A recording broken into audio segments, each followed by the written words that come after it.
प्रिय भक्तों, मैं आज आप लोगों के सम्मुख श्री ब्रह्मा जी की उत्पत्ति कैसे हुई इस प्रसंग के विषय में सुनाने जा रही हूँ।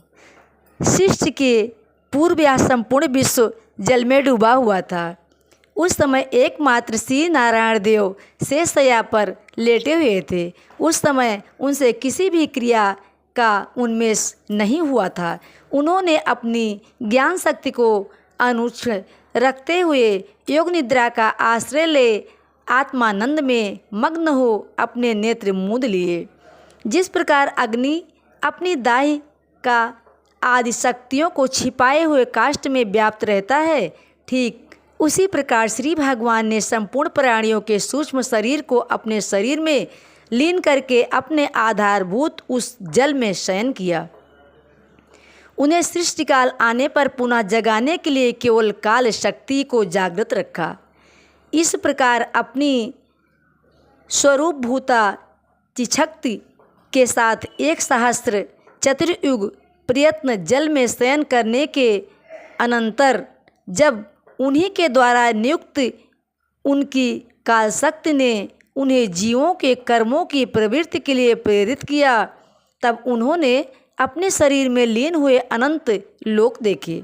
जिस समय भगवान की सृष्टि अपने में निहित लिंग शरीरादि सूक्ष्म तत्व पर पड़ी, उस समय वह कालाश्रित रजोगुण के क्षुमित होकर शिष्ट रचना के निमित्त उनके नाभि देश से बाहर निकला। कर्म शक्ति को जागृत करने वाले काल के द्वारा विष्णु भगवान की नाभि से प्रकट हुआ वह सूक्ष्म तत्व कमल कोश के रूप में सहसा ऊपर उठा और उसने सूर्य के समान अपने तेज से उस अपार जलराशि को दे दीप्यमान कर दिया। संपूर्ण गुणों को प्रकाशित करने वाले उस सर्वलोकमय कमल में वह विष्णु भगवान ही थे।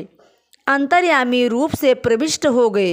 तब उसमें से बिना पढ़ाए ही स्वयं संपूर्ण वेदों को जानने वाले साक्षात वेद मूर्ति श्री ब्रह्मा जी प्रकट हुए, जिन्हें लोग स्वयंभू कहते हैं।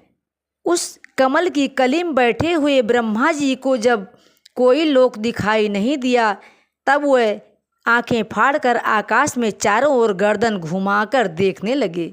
इससे उनके चारों दिशाओं में 4 मुख हो गए। उस समय प्रलय कालीन पवन के थपेड़ों से उलझती हुई उल्टी तरंगमालाओं के कारण उस जलराशि से ऊपर उठे हुए कमल पर विराजमान आदिदेव ब्रह्मा जी को अपना था उस लोक तत्व रूप कमल का कुछ भी रहस्य न जान पड़ा। वह सोचने लगे, इस कमल की कर्णिका पर बैठा हुआ मैं कौन हूँ? यह कमल भी बिना किसी अन्य आधार के जल में कहाँ से उत्पन्न हो गया? इससे नीचे अवश्य कोई ऐसी वस्तु होनी चाहिए जिसके आधार पर यह स्थिति है। तो प्रिय भक्तों, इसी प्रकार ब्रह्मा जी की उत्पत्ति हुई।